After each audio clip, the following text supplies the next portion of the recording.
É bom estar na casa de Deus, amém? Amém.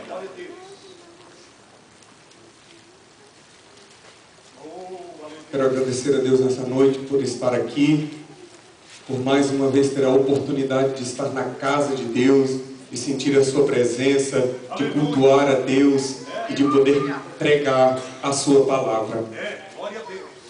Mateus capítulo 4, versículo 1 diz assim: Então Jesus foi levado pelo Espírito ao deserto para ser tentado pelo diabo. Depois de jejuar por 40 dias e 40 noites, teve fome. O tentador chegou-se a ele e disse: Se tu és filho de Deus, manda que essas pedras se transformem em pães. Respondeu-lhe Jesus: Está escrito, não só de pão vive o homem, mas de toda palavra que sai da boca de Deus. Então o diabo levou a cidade santa e o colocou sobre o pináculo do templo.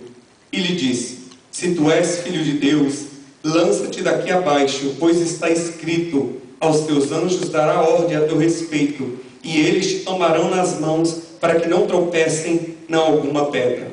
Respondeu-lhe Jesus: Também está escrito: Não tentarás o Senhor teu Deus. Levou novamente o diabo a um monte muito alto, e mostrou-lhe todos os reinos do mundo e o seu esplendor. E lhe disse: Tudo isso te deixarei se prostrado me adorares. Então Jesus lhe disse: Vai-te, Satanás, pois está escrito: Ao Senhor teu Deus adorarás, e só a Ele servirás. Amém? Podemos assentar. Glória a Deus. Nós estamos maravilhados pelo que aconteceu esse final de semana. Fomos agraciados por Deus.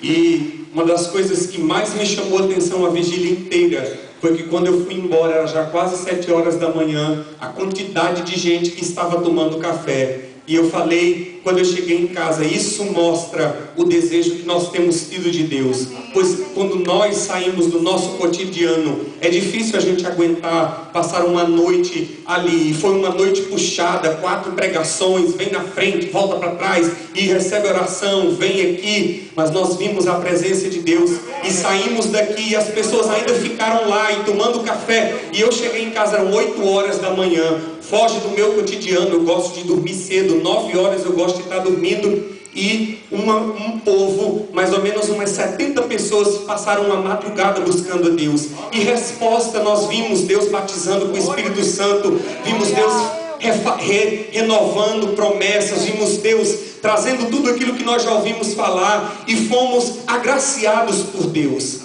E eu pensando, eu estava me preparando para pregar domingo que vem, e Deus tinha me dado essa palavra, e eu já estava guardada. E quando a pastora me falou que não estava se sentindo bem, eu falei para ela: nós trocamos. E hoje eu entendi o porquê que eu preparei essa palavra muito tempo atrás. Porque toda vez que nós recebemos a visitação de Deus, toda vez que Deus se faz presente em nosso meio, toda vez que nós somos sacudidos pela presença de Deus, por uma palavra encorajadora daquelas, coisas no mundo espiritual acontecem, setas são lançadas contra as nossas vidas, o inferno começa a nos balançar, e muitas vezes nós não temos a capacidade de suportar, e vemos tudo aquilo que nós recebemos escorregando pelas nossas mãos. Vimos aquela pessoa que estava aqui sapateando, glorificando a Deus, triste, abatido, cabisbaixo, e não entendemos o porquê. Se passamos até às 7 horas da manhã, se receber uma palavra vinda do coração de Deus, está aqui no livro de Mateus capítulo 4. Jesus também passou exatamente o que muitas vezes passamos depois de recebermos a palavra de Deus. A Bíblia conta no Mateus capítulo 3 que logo que Jesus foi batizado no Rio Jordão, o céu se abriu, uma pomba veio sobre ele, e da boca de Deus saiu a palavra: Tu és o meu filho amado, em quem me compraste. Jesus passou depois disso 40 dias e 40 noites jejuando no deserto para ser tentado. E toda vez que eu leio essa palavra da tentação de Jesus no deserto, me chega a seguinte questionamento: por que o diabo, quando se chegou a Jesus, lhe perguntou o seguinte: se tu és filho de Deus? Perguntou a ele 3 vezes. As 3 vezes que o diabo se referiu a Deus, a Jesus, ele disse o seguinte: se tu és filho de Deus. Jesus havia recebido de Deus a palavra seguinte: tu és o meu filho amado, em quem me compraste.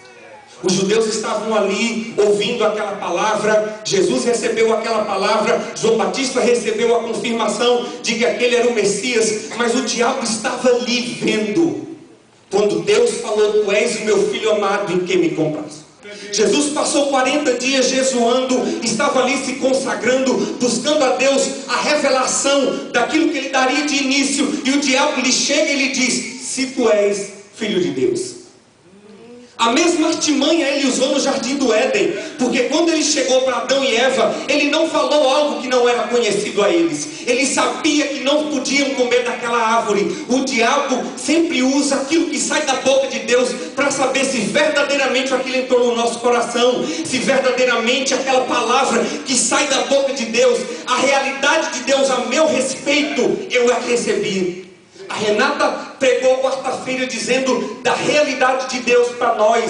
Quem é Deus para mim? Quem somos nós para com Deus?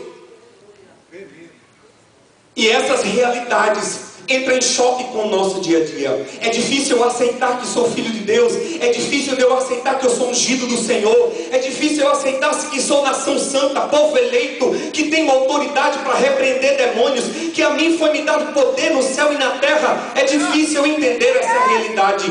E o diabo chegou para Jesus e disse: se tu és filho de Deus. 40 dias estava Jesus em oração, 40 dias estava ali Jesus se preparando, mas ele não perde a oportunidade de ir em encontro daquilo que sai da boca de Deus para a minha vida. Será que Jesus naquele tempo teria recebido verdadeiramente a palavra vinda do coração de Deus? Porque quando Deus diz a mim: tu vais ser um homem de Deus, um obreiro, nós sabemos que tem o período de preparação, o período onde nós nos consagramos buscando a Deus, mas eu não estou falando disso. Eu estou falando da realidade de Deus para nossas vidas.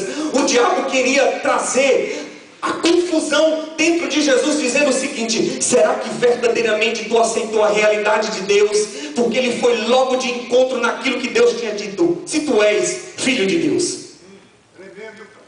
É bom ouvirmos Deus falar, é bom ouvirmos Deus bradar, e vimos Deus falando de uma maneira tremenda e linda. Mas quando nós recebemos naquela palavra, saímos e vamos para o nosso dia a dia, para o nosso cotidiano, quando passamos pelas tentações, os nossos problemas, quando não temos dinheiro para pagar as nossas contas, será que temos recebido a revelação de quem somos em Deus?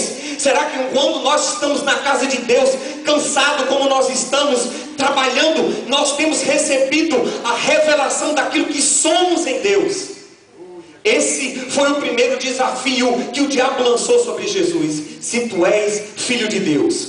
Começa a tentação, o diabo chega para Jesus e diz assim: se tu és filho de Deus, transforma essas pedras em pães. E a história diz que Jesus estava ali 40 dias jejuando, não havia comido nem bebido, ele teve fome, e por ele ter fome, nada melhor do que ele se alimentar, nada melhor e digno de que se preparasse uma mesa para ele. Não é pecado você comer depois do jejum. E o diabo apareceu ali e disse a seguinte coisa: transforma essas pedras em pães. Sumiu o som aqui do microfone, meu amado. E estava ali Jesus sendo tentado, e o diabo chega para ele e diz assim: transforma essas pedras em pães. E eu fiquei pensando nisso, o que é que significava a transformação das pedras em pães. Jesus, depois dos 40 dias, teve fome, estava abatido, precisava do alimento, porque por uma obra de Deus, ele conseguiu passar 40 dias e 40 noites. E os muçulmanos pegam essa passagem e fazem 40 dias de jejum também. Ele separa esses 40 dias de jejum, mas o único que foi capaz de passar 40 dias de jejum e oração verdadeiro foi Jesus. Os muçulmanos, eles jejuam de manhã e à tarde, mas à noite eles comem. Jesus, na sua totaleza de santidade, conseguiu passar os 40 dias e 40 noites de jejum. E o diabo lhe apareceu de novo e disse assim: transforma essas pedras em pães. A necessidade que Jesus tinha naquele lugar, naquela hora, era de alimento. Não tinha nada que Jesus precisasse ali. Ele era Deus. O que ele precisava como homem era de alimento. Só que o que o diabo queria fazer é que Jesus usasse da sua necessidade, ele como Deus, como homem de Deus, pegar